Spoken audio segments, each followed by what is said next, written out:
Welcome to the Bridge of Two podcast.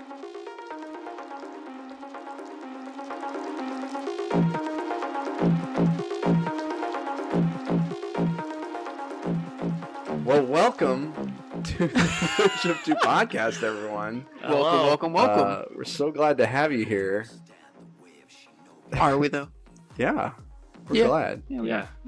So Folks at home. So we are back. We are back from the nether world of the Force, and we've returned. I thought it was never another region of the Force. I think that's what I said last week, and it sounded weird. So I was like, no, I think it's netherworld. Netherland? Netherland. The Netherland I do of the believe Force. in fairies. I do. They have roller do. coasters there. So we watched episode 4 and episode 5. of Obi-Wan, and we will share our thoughts. We shall. After the drink break. But first, we have to get to your favorite segment, listeners. So the one where we don't talk about the main topic. Don't talk about the topic at all. We talk about what we've been doing, sci-fi and fantasy this week. Or just, So let's start with me. Yes, I was just about to say you. So a lot of times I end up putting the guest that we have not introduced yet. Steven is on with us, and he's going to balance us out. No, He's not. our gray Yes. Jedi. Here. Walks the line. The thin gray line. The thin gray line. Sorry, I had to. Steven, We're introduce yourself. going to put that in the American flag, too. Hello. My name is Steven. Hi, Steven. Hi, Steven. Yeah, so we've had Steven on. He's a big Star Wars buff. Mm-hmm. He's buff when it comes to Star Wars. And, yeah, so he's going to help lift the heavy weights of this episode. Both episodes. Yeah. I just made that up. So just be amazed. Yeah. Whoa. Be amazed. Oh, the current podcast episode. The current, as it's unfolding right now. This is all unscripted. Did you know that? Yes, I did know that. Did You you guys can know tell. that at home? Yeah. Did you tell? The laughing. Insert laugh here. Then we just start laughing. You have to get a soundboard. Yeah. Oh man, I missed that laugh. I missed that laugh. Where's it at? Hello? Anyway, Josh, what you been up to? Oh, yeah. My family, watched... Ooh, I had my kids watch the original Transformers movie with me last night. Yeah, you told me yesterday. Yeah. By the way, that video you sent was very cute. Thank you. I tried. It's not hard. The kids are listening to the 1986 Transformers movie theme in the room while they're playing with Transformer toys.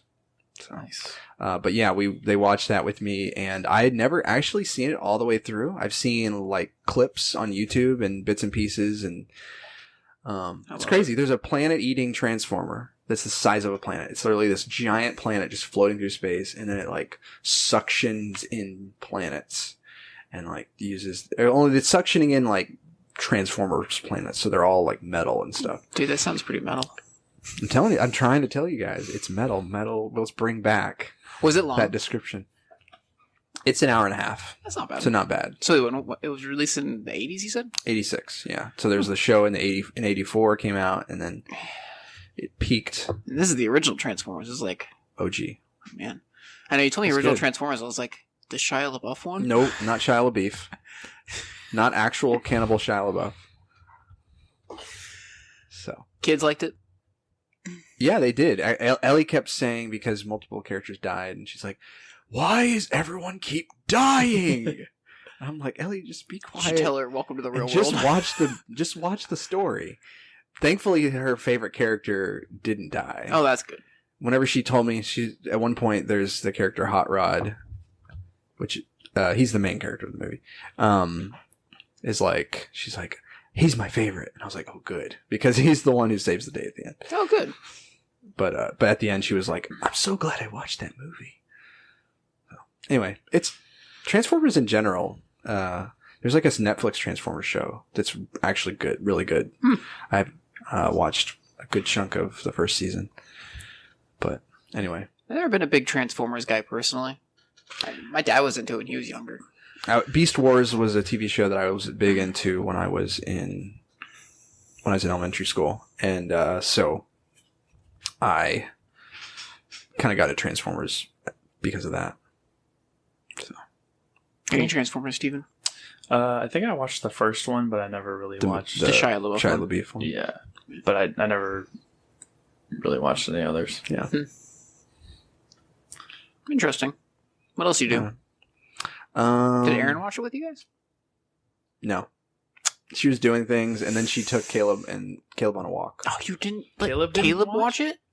My 1-year-old? No. Yeah. I didn't watch it. You let your 1-year-old watch robots Start 'em die? young. Well, I'm not really worried about that. You can watch anything around well, in theory. I mean, maybe you shouldn't. In theory. In theory. Maybe you shouldn't. I don't know. There may be studies out there of Pretty sure there are. mental damage, but How do you explain me, man? oh, Seems like you're doing all right. it's the exact recipe for Giant. Jeremiah is scarring things. Giant Star Wars fans because my dad watched Star Wars when I was 1. Yeah, I was gonna say Really? that's probably why I'm such a big Star Wars fan, because Mom got me on that when I was like That's the thing. 7. That's the thing when you're like the younger one though, because it's the older ones are old enough to watch it, and so like when like Ellie's 7. Well, she's not 7. I keep thinking she's 7. She's 6. Anyway, She's your daughter. I just jumped to 7 for some It's close reason enough. in my mind. But so I'm like, there's more things that I'm like not so worried about with her. But then Jack's 3, Yeah. but he doesn't feel like he's 3. He feels like he's 4 or 5 or something. And so, but there were things like that he's watched that she would have never watched when she was 3. It's already So letting loose on It's that. that male Yeah. privilege. It's that male privilege. maybe you're right. Actually, it's the younger sibling privilege. Yeah, it's the younger It's- sibling. I Definitely think what it that's is. what it is. Yeah. So Caleb's going to be like, when he's 2, he's going to be watching, Lord of the Rings. Nice. I mean, they should all be watching it at 2. Yeah. Actually, I wasn't allowed to watch Lord of the Rings until I was like 10 or 11, I think. Or maybe even older. I can't remember. I was in Texas. That's good. So actually, I was like 8. Okay. Close enough. I think I might have been 6. No. No, I think it was No. Say it's not true. I think I was like 8.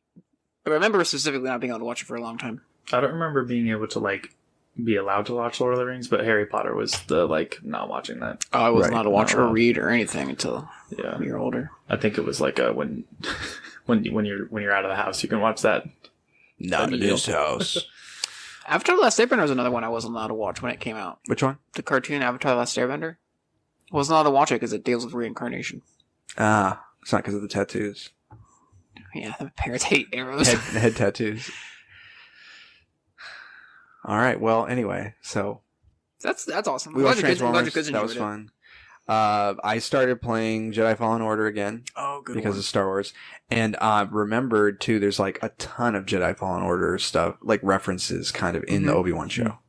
We can mention those later, but I'm pretty sure whoever wrote certain things in this in that show were big Jedi Fallen Order fans, or they Probably. did research. And it's like, what do we have on about the Inquisitors? Oh, there's this game, Jedi Fallen Order, because there's a lot of stuff that is pulled in, very similar. So playing that again. How far are you? I've gotten Past. gotten past the first. So the first planet you go to where there's not really any Bogano? stormtroopers. Talk about Bogano. Yeah. Where you kind of are learning the platforming, and you're learning. You are fighting some creatures and stuff, yeah. but not any stormtroopers yet. And then I went to the next planet after that, Zepho. I went to the Zepho planet, which is. I chose Zepho because the other planet you can go to right away is Dathomir. Mhm. And I feel like the enemies are a lot harder. The Dathomirian brothers, the Zabrak horn guys, they're a lot harder. The enemy, the creatures that you have to fight, they're just a lot more punishing. So went to Zepho. Have you first. played it before? Oh yeah. Okay. Oh yeah. This is New Journey Plus or whatever. Okay. Yeah. Because Dathomir is supposed to be you're supposed to go there later on, but you can go there Right. to begin with and get your double blade lightsaber. Oh yeah, I early. could have done that. That's where I'm at right now. I Oh, finished Zepho and now I'm on Dathomir. Are you doing are you New Journey Plus? No, I just started a new game. Okay. Because you can if you do New Journey Plus, you bring in all your skins for your lightsabers, your BD1, like all your skins come with you. And you unlock an Inquisitor skin for that's cool. Cal Kestis, so you can literally be like the Inquisitor at the very beginning of the game is like walking, like you're like all lined up because they're looking for the Jedi, and you're in an Inquisitor outfit with a, and then you have a red lightsaber. That's hilarious. That's awesome. Like, who am I? I wonder who is the Force user. Fallen Order is definitely a good game. Oh yeah, which is why I started replaying. I started replaying it before Kenobi came out, but it's definitely a really fun. I like the. Did you ever play that? I need to buy it. I haven't played it. So good. You love it, man. Out on the One, right? Xbox One. Yes. Yeah. It's really good. I have Battlefront 2, and I played Battlefront 1, but I know it's different as far as gameplay and stuff. Yeah, it's more of like a Souls-like Star Wars game. I don't know if you know, like Dark Souls. Yeah. Yeah, it's a Souls-like Star Wars game. The campaign for Battlefront 2 was good. It was just more, there wasn't too much in depth with it. Yeah. Jedi Fallen Order is like, you're a Jedi. It's very similar opening to Obi-Wan. Like, you're a Jedi that's trying to blend in because Order 66 happened and you were a Padawan. And you're on this planet, and then somehow they've gotten wind there's a Jedi there. And that kind of kicks off the storyline because your friend gets killed, and then you reveal that you're a Jedi, and then you're like, someone comes out of nowhere and saves you, and then it tells you that they're trying to restore the Jedi Order. And so that's what the game's about. But yeah, I definitely recommend getting it. You can get it pretty cheap now too. Probably. Yeah. I've heard a lot of good things about it. So it can be difficult at times, but it's a good game. Good story. I actually started playing Dark Souls the other night. Oh, the first one, dude. Which I played a little bit of before, but I didn't keep up with it, and then I was just trying to start it again. I didn't play long, but God, you can't just get ready to rage. Oh yeah, I'm ready. Well, because I've been watching videos about Elden Ring. When are you gonna get Elden Ring, dude? I'm trying to wait till I finish something writing wise, because I've got Mithril I'm writing for, and I've got my book I'm trying to finish. I want to get done with something, and then I'm gonna get That's it. Fair. That's fair. Because if I get it now, I'm just gonna be annoyed when I'm writing that I'm not playing Elden Ring. I'm gonna be like, I don't want to write now. Right now, I'm gonna have a bad attitude about it. So that's fair. You need to get it though. It's good. But watching Brandon Sanderson's had videos about him of him playing Elden Ring, and that's making me want to get it. But it's also making me think I'm afraid I'm gonna hate it, because it's just like that type of game where you have to fight the boss over and over again. He's fighting these bosses so many times. It's like, I don't know. So that's why part of the reason I'm playing Jedi Fallen Order is because it's a Dark Souls and Dark Souls trying to get myself like ready. I mean, Dark Souls 1 is definitely the hard. Dark Souls 1 is harder than Elden Ring in my opinion. So. Okay. Although I haven't beaten Elden Ring, so there could be more hard, more difficult bosses. But I struggled so hard with Dark Souls 1. But yeah, so that is basically me. I mean, I'm writing still. Good. But yeah, not much to talk about there. But I have off tomorrow, so I'm probably gonna read your story tomorrow. Cool. Just throw that out on podcast because it came in my head. Just throw it in people's faces. He's gonna read. I'm gonna read his story for you guys. Ha. So Steven. Whoa.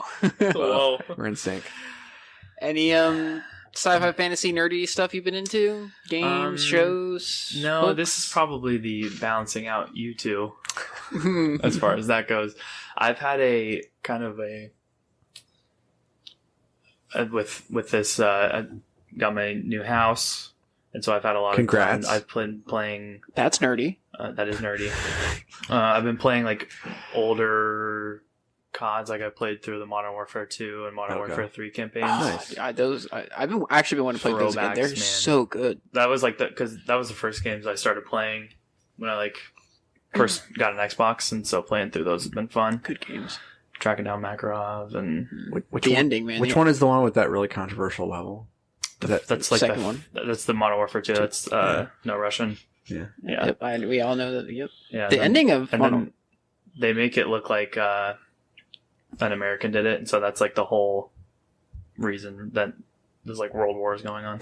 Those games in general, man. Like even the Modern Warfare 1, they drop a nuke in the campaign. Brutal. The campaign is like a whole city gets nuked or whole whatever. And then like you're a character that gets nuked. You're in a helicopter. Yeah, you die. Well, and then the Modern Warfare 3, there's like this scene of this family's walking down the streets of London. That's when Russia goes after London. Freaking Russia, man. They like smoke London out pretty much. This like toxic gas, and there's this family, and this van just blows up, and it's pretty brutal. Oh yeah, I remember that scene. Yeah, the ending to Modern Warfare 3 though. Oh, so good. That was so good. Yeah, I've been wanting to play those games or the campaigns again. Actually, yeah, they're definitely worth it. I don't know if I played Modern Warfare 3. I played Modern Warfare 2, but I don't remember playing. Campaign is really good. It's. I always loved the campaign, Call of Duty campaigns. Me too. It's a good.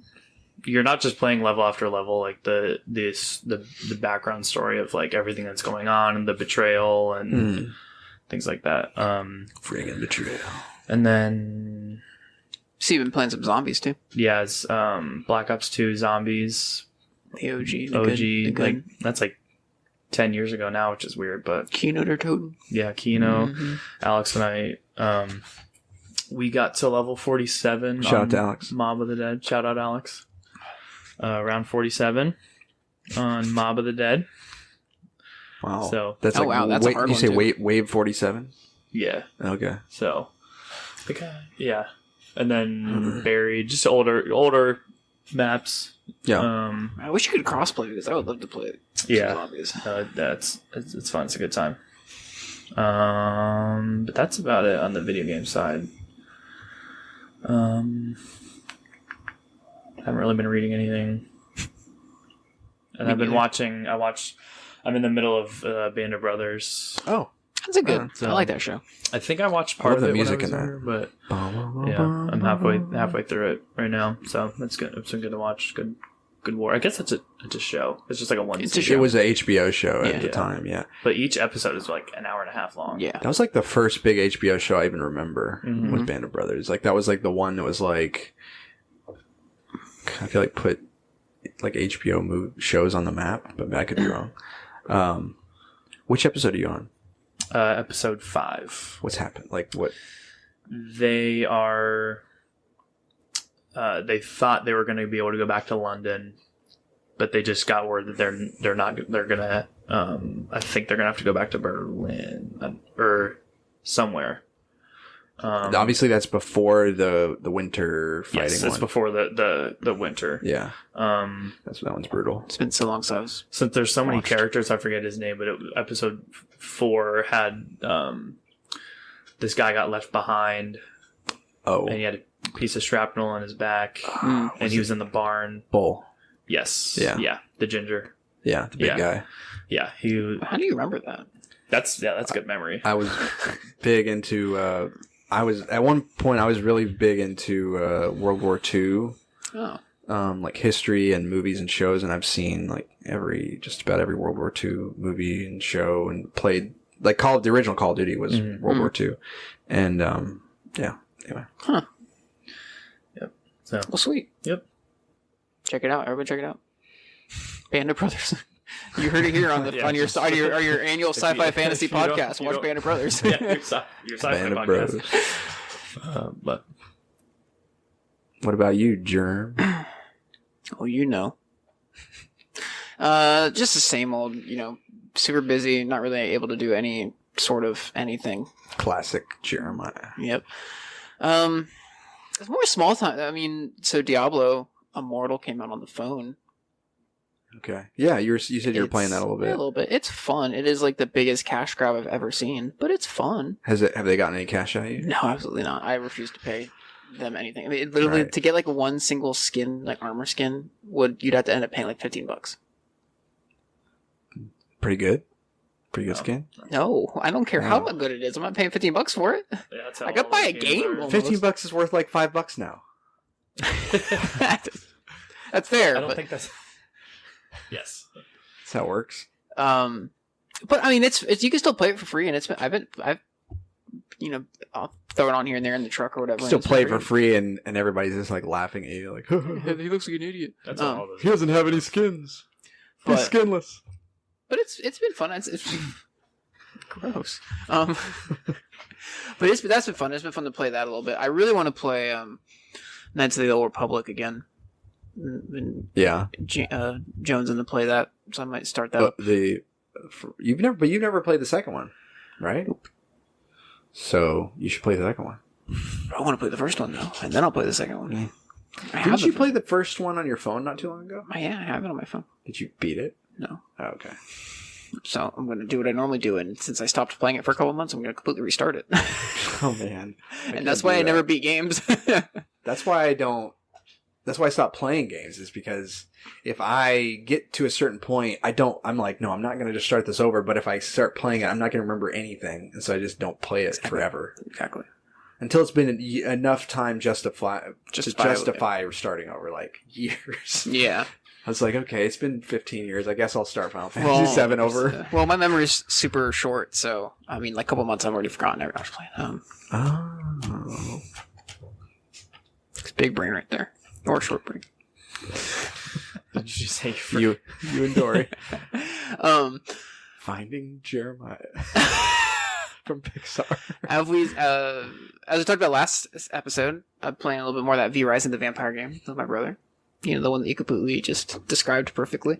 Oh, yeah. That one. That's been fun, though. We got on, his buddy made a server, and we're both on it, and we're making we made a clan, and Josh, shout out to Juwu.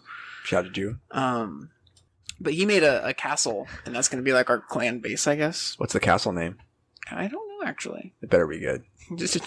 Never mind, I'm not going to make that joke. Don't worry about it. I don't know where that would have gone. But other than that, I mean, not much. I've read another singular chapter in Republic Commando again. So I'm really making some serious headway. I just thought of a joke, but I won't say it either. Sad.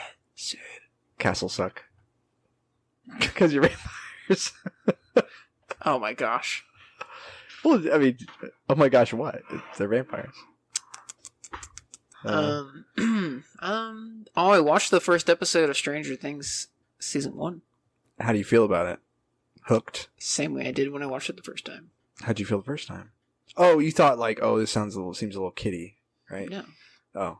No, I like it actually a lot. Oh, okay. Oh. I take it back. I'm just waiting. It's gonna take me another 3 months to watch the second episode. So not that long. I finished clinicals here pretty soon. So. Well, Obi-Wan's about to finish too. That I've been consistently staying up with. Not to depress anyone. I'm so excited. But that's it for me. I mean, nothing crazy this time around. I don't know. Coming up, August. I'm telling you, end of July, August. I'm gonna start having all the crazy things again. Doing a bunch of nerdy stuff. I'm excited for it because actually, you the last time you were not doing school, I was going in, man. I read like 3 books. It was a thing of like superhuman like ability. It was like, what is happening? I read like 3 books, played 2 different games. Yeah, you were drawing too. Like you were drawing while watching things and while playing things and podcasting. It was amazing. All at once, the multitasking. Whew. Anyway, well, when we come back, we're gonna get started on some Kenobi, episode 4 and 5. Yes, second half of the saga. You're listening to this having already seen the finale because this airs the following Monday. Oh, that's right. So you'll get to kind of hear us looking forward to the finale and see how close we were. So we're gonna go grab some drinks, come back, and drink and talk. See you in a few. All right, we're back. We have our blue lightsabers, our blue lightsaber drinks. Wow. Wow. Yes. Wow. Sorry. I think that's amazing. Lightsaber sounds very good. Sounds like a race. Ryan Spears. So yeah, we have our light side drink this time because I'm gonna take a picture. Can you take a picture of? your drink or something? I'll take a picture of both of our drinks together. Because we had a picture of the red one. Don't want people to be upset. Don't worry, we're Jedi too. Well, one of us is. You'll find out at the end of this episode. Yeah, because he'll be beheaded. He'll be the one by the Sith. Killed. Do it. Do it. Use your anger. Yeah, focus. So episode 4 and 5, right? Am I right? You are right. Yeah, Empire Strikes Back and A New Hope. Good movies. I saw a meme that was about, right? When you realize that every episode symbolizes the original, and I'm like, what? Does it? I was like, started imagining. I was like, no. I saw that somewhere too, and I was like, that sounds a little try hard. I don't know if that works. It was like so much of the internet. Like when you realize this thing that makes no sense makes so much sense, but we wish it did, so that we could act like we're relevant, so we could make money. So everyone, you know, the reactions of the bleeding hearts. Anyway, 4 and 5, Kenobi, guys. Yeah. How are we feeling about the show from where we're at in episode 3? So, how are you feeling, Steven, after episode 3 of Kenobi? That's the episode where he can barely, like, wield his lightsaber and stuff. How are you feeling at that? So were you like, yes? Were you like, no? I was questioning... No. Why he didn't keep up with his strength, I guess. He was out of touch with the Force, and it kind of... I didn't like that they did that originally, and I'm warming up to the fact that he was so kind of scarred and beaten down from what happened that he just kind of gave up. But then he knew that he was going to have to train Luke. Yeah. So I don't know if he was going to. People are complicated, you know. Before he was going to train Luke, if he was just going to kind of like I'll get it together. Go to like Jedi boot camp for a couple of weeks and let's get down and get to it back. business. But, to defeat the Sith. That kind of his like the way he was weak and like couldn't really force things and it just kind of I wanted to see like full Obi-Wan. Yeah. But now Chad Obi-Wan. But now after episode 5 specifically, you can see more of his Chadness and power come out. So I thought that was cool. Right on. But I was highly questioning the entire show after episode 3 and kind of episode 4. I wasn't really like after episode 5 that did a lot. Yeah, it has been a bit of a lot of questions. It's definitely been a bit of a roller coaster. Yeah, especially after I liked as I said last episode, I liked episode 3, like the ending of episode 3, and then we had episode 4, which was kind of like a downhill for me. Yeah, and then episode 5. Why was episode 4 downhill for you? I think I mentioned this. We mentioned this too in the last episode. It's just like Obi-Wan is now broken. Right, he's been defeated. He's basically, tortured, like thrown in fire. I mean, my goodness. Yeah. And perfect opportunity to have like a moment of like meditation, maybe if there's Qui-Gon's voice in there or something. Yeah. And then to kind of get him to get back and then obviously find Leia and everything like that. Instead, we just get Obi-Wan, who is in a bacta tank and having nightmares, and then wakes up and is like, all right, let's go rescue Leia. And it's just like, and then he's a badass in the episode. Like, we actually started to see Clone Wars Obi-Wan again, being awesome. Yeah. But it didn't feel earned to me. And so it kind of rubbed me the wrong way. Also, just the episode itself was just odd. I don't know. But it just didn't feel earned. Yeah, I feel like the show has been, for me, kind of a roller coaster a little bit. I mean, I definitely felt more on the positive end of things, but there are things in it where you're just like, that's weird. Like, it just feels weird. Like, I said, okay, so early on in the episode 4, he has been in a bacta tank, which there's an interesting, scene. It's he's in a bacta tank.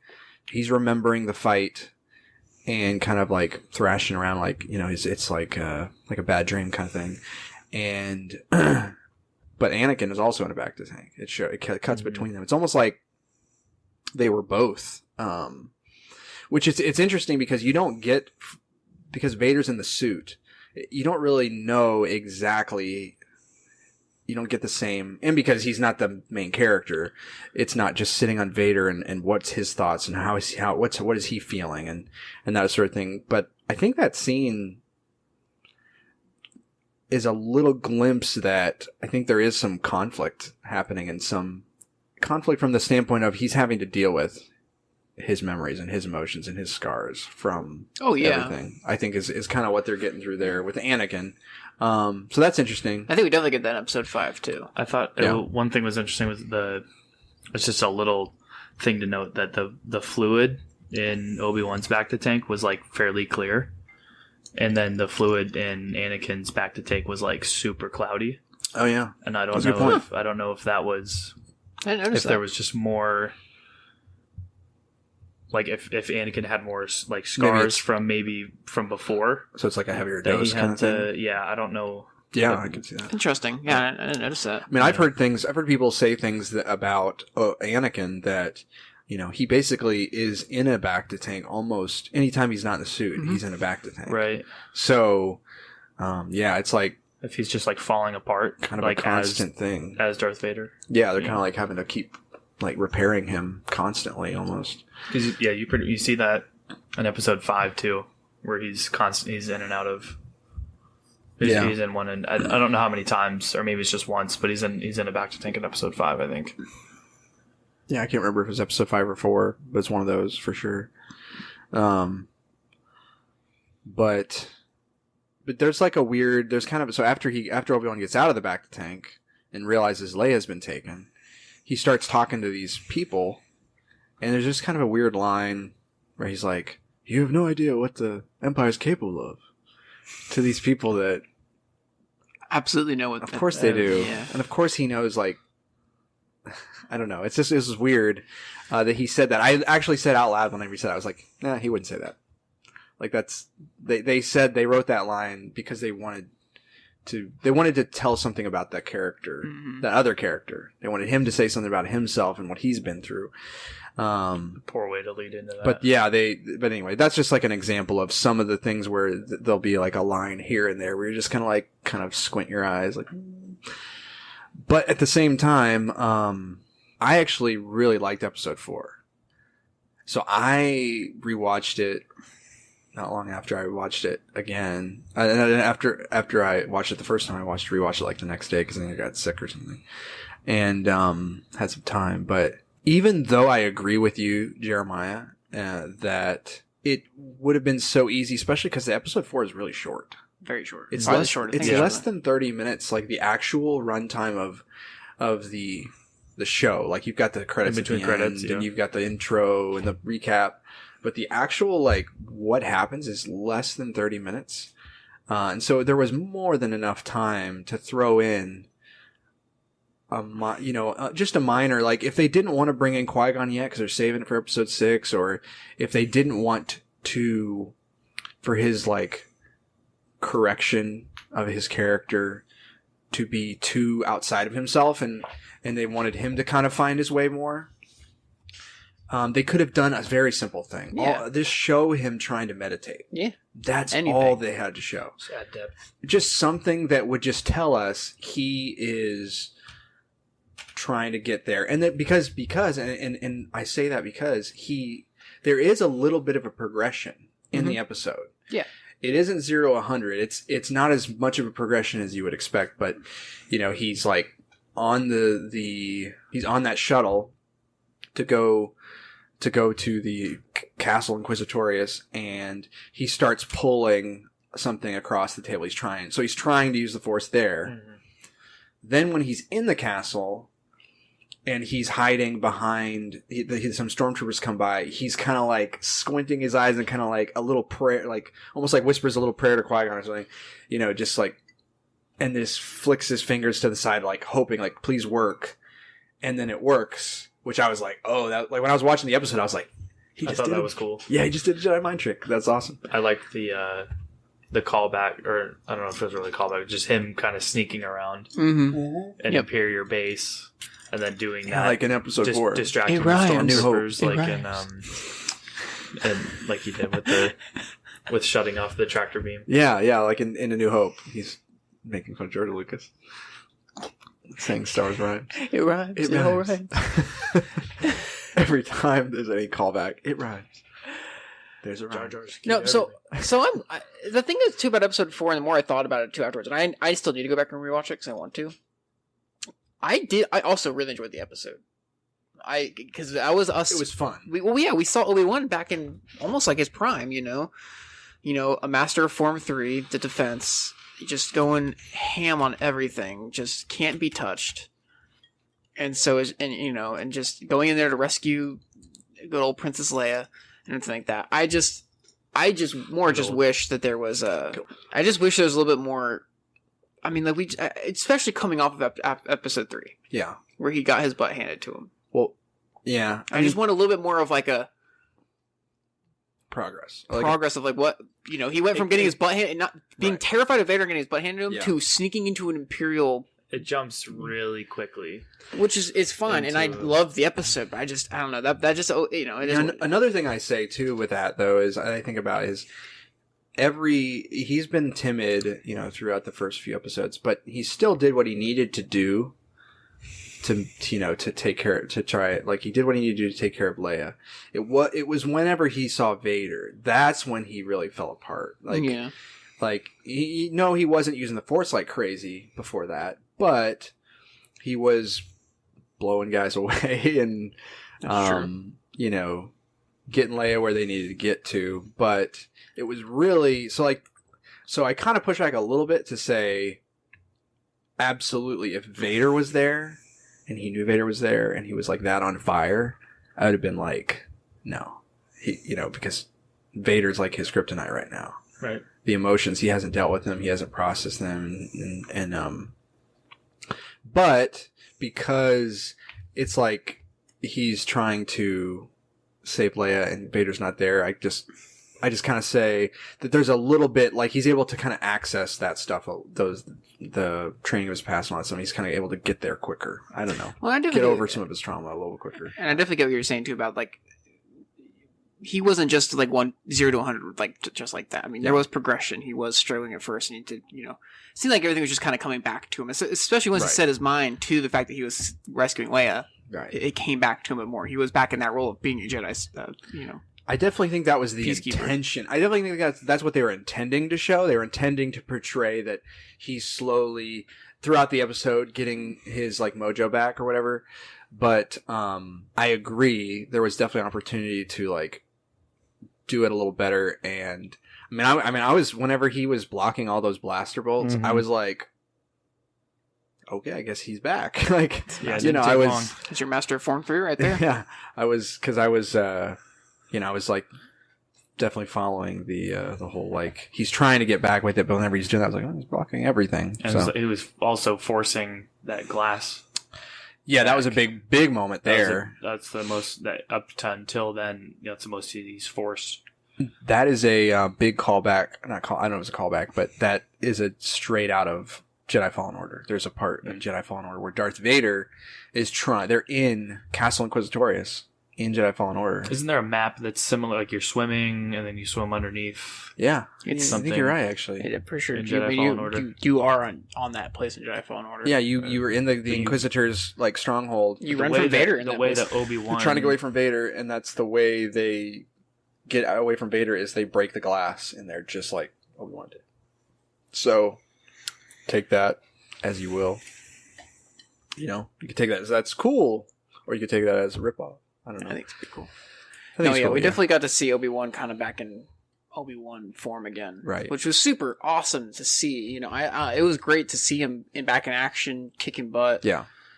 Oh, the thing whenever Leia's in the room and he like kills the lights, that was really cool. That's a callback to, maybe not a callback, but that's kind of made me think of the cinematic trailer for Force Unleashed 2.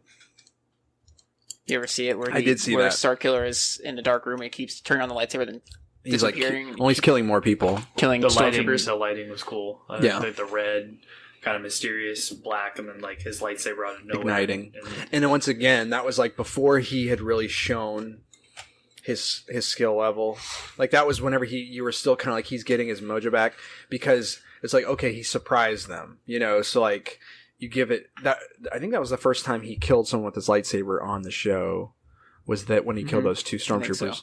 So it's definitely good they didn't go like straight to blocking 100 blaster bolts, but they showed him, okay, now he's getting his familiarity with his lightsaber back, Yeah, the lighting in that scene was cool, and then obviously I don't know, man. I remember talking with you about this, Josh, the next day, of just like, I mean, it was such a fun episode. I really did enjoy it. Now, this episode in general just seemed like filler to me. It just had that filler episode vibe. Yeah. Which is a little annoying. But I mean, it was still such a fun episode, and it was kind of like cool to see Obi-Wan getting back to it. I will say, and this is my biggest gripe with the episode. I cannot believe that they walked through the entire palace with Leia under the cloak of Obi-Wan. That's going to be my biggest complaint. Did you see that? Is the most poor ridiculous writing I've ever heard. Did you see the meme I sent? I don't think so. It's just like, you can't. I get it, Star Wars, and there's a lot of things you got to kind of suspend belief with, but I can't. That's a little bit too much. There was a commotion. The alarms were going off. No one was paying attention. Nobody knew.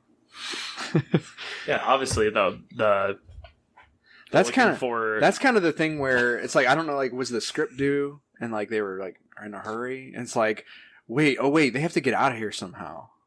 The only way out. Let's just give him a trench coat. Give him a big trench coat. Make it super obvious. Gave me real strong episode 1 vibes when she was running from the thugs. And they kept hitting here it is. It's the Obi-Wan walks out of Fortress stories.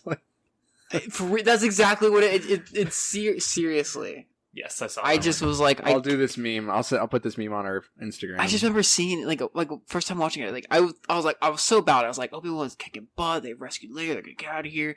And the next scene is that, and I'm like, you've got to be kidding. This is it. This is what they went with, and no one's saying anything. Tala did so good at like being undercover. She got in. Mm-hmm. She shout out to Tala. The way that she R.I.P. Rip. Spoiler. I guess, yeah, it doesn't matter. Spoiler for like 10 minutes later. I was gonna say,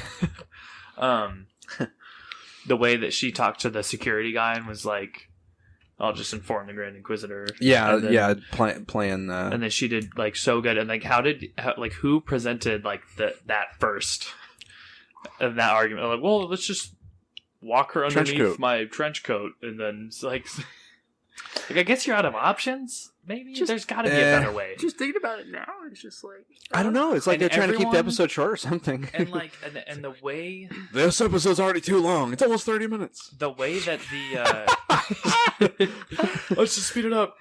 The what's the name of the snow speeder ships that are the ones that go in? The Hoth, just the Hoth speeders. Yeah, the Hoth. I think they're snow like speeders. They fly in there. They shoot everything except Reva and Obi-Wan. She blocked. Reva did block. Yeah, well, it's like after, but like originally, they were just like the surprise attack was like, don't attack the lightsaber person. Everything. It's like, how did they know who not to shoot? I thought I'll be wearing a big trench coat. I thought that looked horrible. Of just like all of a sudden they're just shooting at everything, and it's like. I think there was. I think that was a little thin there at the end, like the whole like how they're getting out, and it's just kind of one of those things where you're kind of like snuck out another way, or I guess everyone already knew. They would just have had to do more setup for the mission instead of it being like we're going in there blind, not knowing what the plan is. They would have had to set up what the plan is, and then it really would have worked best as a 2-episode. Yeah, them getting Leia and cliffhangering it, and that's part of the downside of them, being so determined to keep it. 6 episodes. Everything has to be 6 episodes now. Well, not one of the 6 episodes being less than 30 minutes. Yeah, that's like, so mind blowing. Just make it an hour. Yeah, like just throw. And we'll watch it. Yeah, we'll watch it. It just felt rushed. It was. Yeah. And then even Reva, just like, I mean, I guess it shows her power, but just blocking the snow speeder is just shooting at her, and she's just like, blocking shots. But it wasn't like it didn't look like she was trying. It didn't look cool. I didn't. Like that at all. I feel what you're saying about like. I did think like her blocking didn't look like it was hard.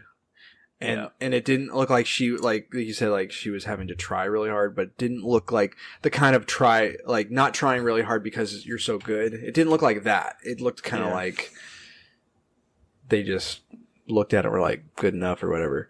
I was slightly bummed too by the snow speeders because the CGI was very poor with the snow speeders. I didn't really. It kind of drew me out. The only reason I mentioned it is because it drew me out a little bit. I was like, yeah. And I hate to gripe on that. I hate for that to be a gripe because I usually don't care. But that was one of those things I was like, come on, guys. Like, we've done the CGI in this show. Those were actually models. Did you know that? Oh, wow. It's not CGI. The CGI and the animation so far that they've used has been great. With the lightsabers, absolutely stunning. But for some reason, those two things, I was just like, this just looks bad. So them getting out was my only gripe. That was like a rough part. Major issues with episode 4. So one thing so like a couple other things in episode 4, we got more hints about Reva's backstory, which now we know. And spoiler warning, we'll just go ahead and say since we're going to talk about episode 5 anyway. Kind of because it colors that differently, knowing exactly who Reva is, why she's doing what she's doing. Her whole like conversation with Leia, interrogation of Leia, just makes me think about that. It's like, so her whole goal is she's trying to get close enough to Vader so she can kill him, right? Yeah. She wants revenge on Vader. Obviously, she's kind of, she's closed herself off from like, she's not really has compassion. She doesn't have compassion on the Jedi. No. I guess because she felt abandoned by them because of that situation or whatever. Or maybe it's just because she just becomes so blinded by her goal for revenge that she's like, I'm just going to have to do whatever it takes. Mm-hmm. I mean, if there were one of her like youngling little buddies, she probably wouldn't sell him out, but anyone else is fair game, I guess. But see, I mean, do you think like does she have part of her want revenge on the Jedi too, you think? I think she wants revenge on Obi-Wan. Yeah, she seems like, I mean, I think she could be a potential like Mace Windu, like a purple lightsaber, like in between. I think she's torn. Yeah. Between like hating Darth Vader or Anakin. And then, because it doesn't seem like she only wants Obi-Wan to prove her worth. Yeah. Pretty much. But, well, I think she also wants Obi-Wan gone, right? Too, because I mean, she even says it. She calls him out in episode 5. She kind of shows that she blames him a little bit. That like, you're his master, you weren't there. You let him do this. I don't think she's going to be good, right? No, I mean, I would hope not at this point, but I think you're right. I think she's conflicted. I think she was so young when all this happened that anger is festered in her for too long that the dark side has now grabbed a hold of her. Right.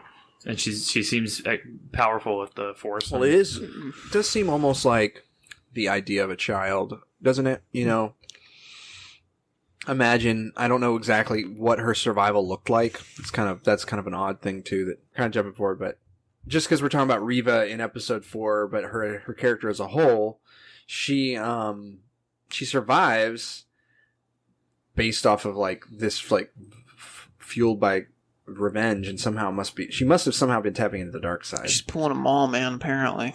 Right, even though she's a youngling. Even though she's a youngling, she shouldn't be that powerful, but Anyway, but assuming, all you she's accept got that all strength.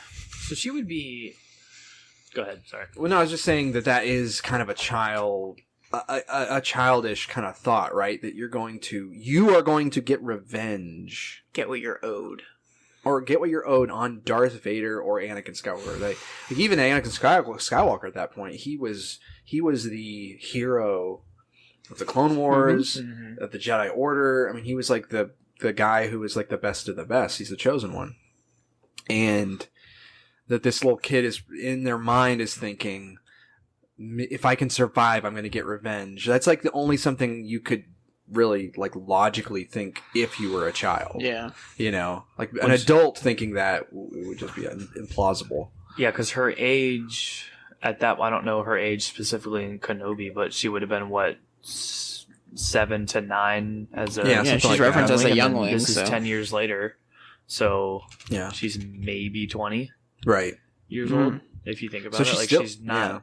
So she's still kind of young. I didn't think about that. She's not like a seasoned and she's basically been raised by the Inquisitors in a sense. Well, I mean, I guess I'm assuming that she was found pretty quickly after that, but I could be wrong. But they say they found her in a gutter. I don't know which gutter. Speaking of Reva, though, I'll say too, at the end of another gripe I had initially with episode 4 was the ending with Vader. Oh, right, and Reva. I did have an issue with, just because of Vader's character, I found it odd that Reva would fail. He would have her up in that chokehold, ready to just absolutely kill her, and then for her to, and then let her talk, and then only let her talk, but praise her. But then, then to say, I underestimated you. That made me. Initially, I remember telling him, I was like, I just don't buy that from Vader. Vader's the guy that we watched kill 3 or 4 different people in the movies. Empire Strikes Vader. No. Yeah, just kill him because they messed up, and then promote the guy next to him. Like, this is not Vader. Yeah. But then we get episode 5, and where we learn, skipping way to the end of episode 5, but we do learn about Reva's past, and then we learned that Vader knows who Reva is. He has the whole time, and he's been toying with her and using her. That is when episode 4. That's when the ending of episode 4 made a little bit more sense to me. I'm like, okay, I can buy that he acted that way because he's using her to get to Kenobi. Yeah, I want to talk more about that, but I want to skip over Leia in 4. Because I feel like she was definitely stronger in 4 than 5. Like I feel like in episode 5 they didn't really know they didn't really have anything great for her in episode 5, so she kind of had this side little sub thing. They just had her hardwire the gates open. Right. And she knew how to do that. Right. Somehow. She's a Skywalker, to be fair. Somehow Sidious returned.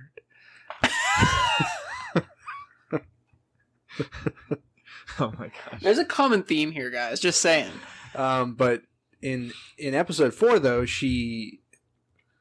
I just think the actress, just all her scenes with Reva in that interrogation room were just really, really good. She's young Leia is great. I mean, she's honestly one of the best parts of the show. The actor, like the child, definitely makes me believe her and Obi-Wan's chemistry. Oh, absolutely, is really good. Absolutely.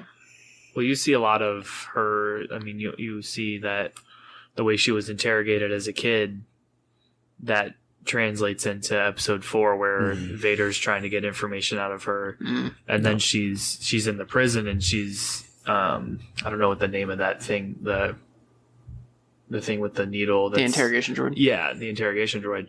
That this is not her first time. Yeah. Sometimes, so you kind of see that the background of that. She's kind of like, and as however old she is, like she did good for being a little kid. Mm-hmm. It's that Skywalker energy, man. Yeah, and yet she's still, even though she did really well, she still showed the vulnerabilities of a kid. She asks how Obi-Wan died. Mm-hmm. She gets a little emotional. I just love that little outsmart moment with Reva too, where Reva's like thinks she's getting through to Leia, or like that she's tricking her. Like Leia's like, "Is this a staring contest?" Well, that was funny. But then whenever Leia's like saying, "Well, I guess if you won't tell anyone," or something like that. I forget what she says exactly. But then she says, "I need to tell my father first, since we're all on the same side." Basically calls her bluff. It's like, if we're all on the same side, I should be able to talk to my dad. And then Reva's like holding in her anger, and then that's when Reva kind of is like done playing that game and decides to strap her into the torture device. Yeah. But I just thought Leia was really good in episode 4, and I did get a little misty at the end of episode 4 and the music was really good at the end of episode 4 too, when they're on the shuttle and, you know, Leia is just sitting next to Obi-Wan, seeing how much that took out of him, but he came and he saved her, and like she was like about to be straight up tortured as a kid, and who knows what else. So, you know, it was really a heartwarming moment when she took his hand and you know, just kind of like showed her gratitude and showed that she felt safe with him. You know, I like a lot. I don't know if you guys covered this in the last episode, but you understand. So you figure out why she named over the entire, you know, series. You figure out why she named her son Ben, which I thought that was cool. Yeah, makes it make more sense. That makes a little bit more sense. And then also when she's calling out to Obi-Wan in episode 4, you know, you're my only hope. Like, you know, you see what her and Obi-Wan went through. Yeah, there's a history there. For him to be the only person that she can rely on. I think that's super cool too. Just kind of seeing them kind of walk through this as a, you know, she's a little kid, and I thought those were two kind of cool things. That's definitely some positive, on the positive side of like the show. And once again, that's why I say it's like a roller coaster, because it's not pardon my drawing the line in the sand, but it's not like the Last Jedi level, you know, convoluted meaninglessness. You know, it's sometimes it's like really impactful, and then sometimes you're kind of like, you know, they kind of dropped the ball here, you know. Yeah, they definitely got some issues here and there, but I think overall the show, in my opinion, the show's really good. It's got a lot of good scenes. Disney-fied. Yeah, it's got a lot. Some things are just Disney-fied, and that's. It's got a lot of good scenes, and I mean, and there are even some things in it that I do think. I mean, when you put more thought into it, are like, I don't know how well that lines up with like the movies, but at the same time, they're easy enough to be like, it is what it is. You know, I get a good example talking about Leia and with the New Hope of like, you know, you're my only hope. In the beginning of that message, she says, "You served my father in the Clone Wars. Now he asks you to serve again." It's like you would think in that message she would reference like, "Hey, you saved me." You know, right? But it's one of those things where, like, obviously those movies were made in the 70s, and they weren't thinking of making a Kenobi show where he saved Leia. And it's one of those things. It just is what it is. There's plenty of things like that, like exactly, like Vader saying when him and Obi-Wan meet again, and you can argue in Episode 5 that Obi-Wan was still the Master, but I think when they meet, Vader says, I think they'll fight again. Whatever the quote was. When last we met, I was still the learner, and now I'm the master. Yeah, in after episode 3, I was like, yeah, okay, like Vader was definitely still the learner there, right? You know, kicking his butt, yeah. You know, dragging him through fire and stuff, and I was just like, this is just not. I don't know why they would do this to that fight in episode 3. Yeah. And I think that, and that's, you know, I think that's been a lot of this show has been they've kind of set up things that with the full intention. And I think episode 5 really should show us that all along, a lot of the complaints that people had, they were when they were writing the show, like a lot of the continuity complaints, that how this will mess up the continuity, like, you know, killing the Grand Inquisitor in episode 2. It's like, he's in Rebels. How can they kill him? You know, it's like, wait a second. Yeah, it's like, and then there was he had that communicator. That he gets the direct message from Bail Organa he needs help, and people are like, if he has that communicator, Bail Organa, they don't need to send an R2 unit to tell him he should have that communicator. But then we see in episode 5, it gets left behind. But right? I think so this did address some of that. You know, those things are, and how some of the fans react, like Star Wars fans react to it, just kind of shows how little faith we all have in Disney. Right. Well, yeah. And I think because we're all 7, 8, and 9. Yeah, we're all a little scarred from 7, 8, and 9. We're all like Obi-Wan in this show. Yeah, exactly. We need to get our force back. I also think another, just like a small thing, like as like not in defense of Disney, because I really hate defending them, but like we don't do that on the show. Episode by episode, everyone critiques essentially scene by scene, frame by frame, line by line, and it's like maybe after the whole series is out, we'll get the whole picture. We got a little bit more of the picture in episode 5, but there's a lot of complaints that were made that were solved in episode 5 at least. And who knows episode 6. But there's things that were just Disney-fied, like like some of the writing, some of some stuff that's just not like forgivable, I guess. I mean, I've intentionally stayed away because I get those. I follow a lot of YouTubers or Star Wars YouTubers and stuff like that, and I've intentionally stayed away from a lot of the videos that would be negative towards the show because I'm like, one, it's not done yet with, and two, I'm kind of done with the negativity of like, blah blah blah. It's just like if I enjoy the show, which I do, right, I'm gonna enjoy it. I don't want to know. I mean, I'm a big Star Wars fan, so I do see when there are continuity errors, but I also am able to kind of just set it aside and just be like, it is what it is. I still enjoy the show, and I can still see this as being Star Wars. I mean, there were continuity like issues, like between episode 3 and episode 4, like the original trilogy and the prequel. There were not. Absolutely not. Absolutely. No. You're being silly. This is me equaling out. Leia talking about remembering her mother's face. She was sad. It's not a continuity error. It's not a continuity error. What is it? Error. She might have. It's her having force visions. Force visions as a kid. Oh, okay, so explaining the continuity with the Force. Okay. George Lucas made both. There cannot be a continuity error. The Force solves everything. Like it's just understanding that whenever he's making the original trilogy, how many years pass between that and what they end up making. They're going to decide to like. I will not let you sit here in my house and defame the Star Wars sauce. No, I'm just playing. No, there are definitely there are things that just don't line up perfectly. No, for sure. I mean, they're like 30 years apart, and it's because there's just like they were still It's like anything you're creating. Whenever you can have like a general idea of it, and then whenever you actually start working on it and making it, and then you decide to do things slightly different. We need to change this, and you're like, "Am I really gonna worry if it doesn't?"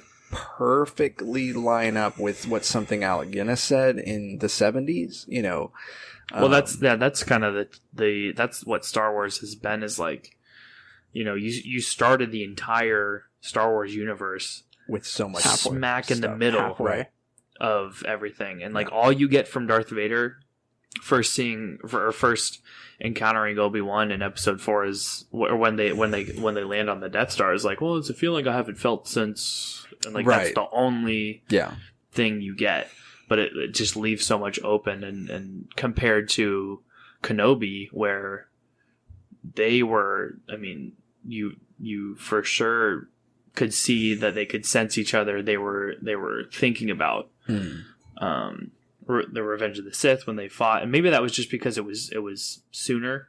It was only 10 years after at that point. Episode 4 is another 10 years, isn't it? Yeah. Roughly? It's roughly 20 years in between. Yeah, between episode 3 and 4 is like 20 years. So then we got another 10 years until episode 4. Yeah. Right. And so, I mean... Well, I think that is kind of like... So I think like there is one thing that they're doing, which is interesting, and I think episode 5 really sets it up, is they are showing... Because I heard someone say this, and I think... If you were going to look at that, the prequel fight that they do that duel, that's like they cut it throughout the episode to kind of track it almost tracks the progress of the heroes, right? Mm-hmm. Or the main characters. You have when Vader has the upper hand, Anakin has the upper hand in the fight, and vice versa. I think that may be a Vader memory. Because it doesn't really look like Obi-Wan is registering that, but not every time, but there's multiple times where that fight flashback transitions into Vader kind of looking off, almost like he's thinking about it.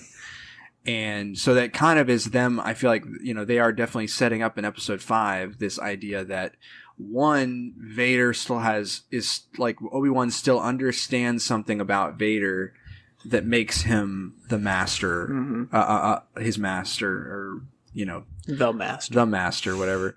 But also that Vader has something he has to overcome. I like that a lot. He has to learn to let go of basically Obi-Wan right. in a way, because if he doesn't, he's going to keep getting himself in the situation like he did, which he's going to keep trying to win.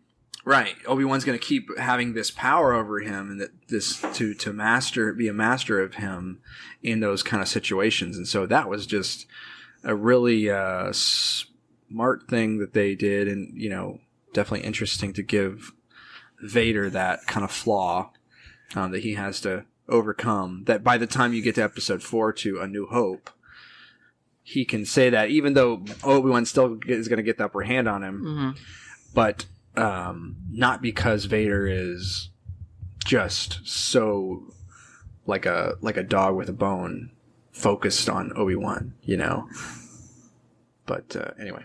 But we'll use that too to kind of go ahead and transition into my favorite part of the show. I don't even care about the rest of the show as long as I get to see this scene. Yeah. And that is our flashback scene of pre-Clone Wars, like right prior to Clone Wars. I think this scene is supposed to take place right before Episode 2. Yeah, I think so. Of Anakin and Obi-Wan, Ewan McGregor and Hayden Christensen dueling it out as a practice round. Yeah. Right. Oh my gosh, they start off the episode with the thing is like a Vader, and it shows that he's having this little thought, the vision or whatever, this memory, and you just see Hayden Christensen stand there with his back turned, and I literally just start like hit my wife's leg, like honey, Yeah. Oh man, I was like crying immediately. I was like, it's finally happening. Yeah. I mean, screw all the other problems that I have with the show. This is fine. I'm just happy. I'm so happy we got to see, just because Hayden Christensen deserves so much more than what he gets. And he, even in this scene, he did, I mean, this is the one scene I did watch breakdowns of. Yeah. And like different things of, and like, you can even, like, the way he portrays such, like, 3 minutes worth of screen time, he portrays so much of Anakin in that 3 minutes. And you can definitely tell that he did his homework on, like, Clone Wars Anakin and, like, so that he didn't even do in acting. He did such a good job of, like, playing Anakin again. Yeah. And I know that people have an issue with, like, he looks old. It is what it is. Not through the whole thing. Like, so the first little turnaround. Very first turnaround, because you can kind of see when he, like, lifts his eyebrows, that those wrinkles that you have whenever you get about his face is a little fuller. My age. Yeah, his face is a little fuller. So that's no knock on Hayden. Like, he's just acting, and he did a great job, and he really portrayed Anakin. I really think he did portray Anakin. It was Disney-fied. Well, it was just for some reason they didn't decide to like let's really go all in on the de-aging on this scene. Yeah, I thought that was interesting. I actually saw a clip of someone de-aged him with an app or something, and like it looked really good, the de-aging of him, and I was like, why didn't they do that? Why didn't they? Yeah. But for some reason they didn't. Save those monies for Can we also other just things. Stop and just appreciate the best lightsaber scene that Disney has made so far? That Disney has made. Oh, the Disney's made. Disney. Fair, Yes. fair, Yeah. yes, No, definitely. No, not the best lightsaber. No, the best one that Disney, because all the Just ones for the that Disney folks made at home, has so we been can clarify. Yeah, it's been pretty. No, you're right. You're right. This is going back to prequel era lightsaber battles, like Anakin and Obi-Wan. And they said that in like the making of stuff, or like the kind of like the behind the scenes stuff where they've been interviewed and stuff. They've said you're going to see this is going to be like the prequels. That is what we've all what we've all been saying. We just want a decent lightsaber battle. Yeah, and we finally got a good lightsaber battle. And Ewan McGregor and Hayden Christensen still got it. There's nothing like fangirling over here, but I don't care. There's nothing really you can pause and be like, this is like blatantly awful right here. Like you can do in a lot of the sequel fights. So, but I'm glad that they finally utilized. I wish they would have utilized Hayden more throughout the show. Yeah, but I'm glad that he did get some utilization. I hope there's more in episode 6. Yeah, hopefully in episode 6. I mean, I know he's been in the suit and acting in the suit a lot, but then it's just not the same. Because I thought that was interesting. They had him act in the Darth Vader suit. They're like, "Well, I'll just throw you in here too," instead of having some.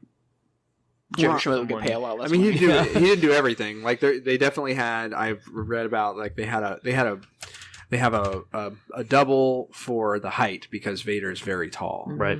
And so they have like for scenes where they need to really emphasize his like height, they have another guy in a suit, and then they have another guy for like some of the more physical stuff that he's doing. So there's definitely he's not in the suit every single time you see him on the screen, but they got him in the suit for some stuff. So and you never know which one it is. So maybe it's him every time. But episode 5 still has like some of that like kind of stuff in it. Feels a little contrived things, but the 3 feet apart stormtroopers and people shooting at each other and no one getting hit. Yeah, I was like, why are they not taking cover? Why are they just all crouching down? Why is no one getting hit? Well, just typical Star Wars, like for people to start getting shot. Laser blast going everywhere, and no one really knowing what's going on. It's one of those things where I was turning to my wife and I was just like, they really are showing the stormtroopers can't aim. Yeah, because no one is getting shot. They're like really close. Well, and one of the I forget who it was, but maybe it was Tala. But she just like kind of like bumps one of them in the face. Tala. Yeah, and they just that's like Tala's signature move. They fell back like 5 feet and just didn't think to like re-engage. And she disarms the other one. Yeah, and then kills. That's in episode 4. That's episode 4. That's episode 4. Okay, but episode 5, she had a similar move where it was right before she got shot. I was just like, rest in peace. Yes, R.I.P. Right before she got shot. She does another smack of a guy with stormtrooper and then shoots him. It's like, why? I think there's this like back and forth of like stormtroopers like, oh my gosh, there's 3 stormtroopers. What are we gonna do? And then all of a sudden it's like, yeah, you just slap them in the face and they like fall over and like keel over and die. And it's just like, there's like, I've never been smacked in the helmet. Star Wars just really makes a habit of making stormtroopers inconsistent. Yeah, like I guess it's all through every. But this is like a different level. I mean, kind of a different level. This was a different level. It's like it's not just bad aim. It's like you can't even do hand-to-hand combat. But anyways, what I was thinking about this on the way over here, I was like, they should have given her some like small like vibroblade dagger or something. Like just give her a small weapon that she can conceal, that she could just all of a sudden strike out and just like slice some throats or something. Like instead of she has to use her hands to stun people. Yeah, man, that doesn't look convincing at all. Throats sliced and everything. You just want blood. Whatever all it takes. I mean, yeah. Whatever it's the new age, ladies and gentlemen. If we can watch Obi-Wan slice down some stormtroopers, we can watch her cut open some throats, right? Well, they don't show any blood. Just like show that she has a Colombian necktie. She has something she can cut with. That's not just like her slapping people. Yeah, but but she obviously has a nice What's the name of the droid? I don't remember. But they have like a serious moment. I was rewatching this episode today. They had a serious moment. Weird. His blaster was from. Do we not know about the droids in Attack the Clones? Oh, really? Yeah. Oh, interesting. Like the battle droids? Yeah, the battle droids. He had a blaster from them, and that was one of the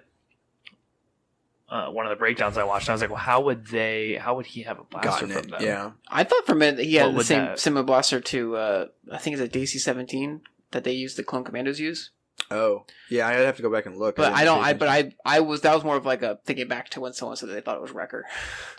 Yeah, someone was saying that, which I don't think it's true. Would be weird for it to be randomly Wrecker. But there's something weird.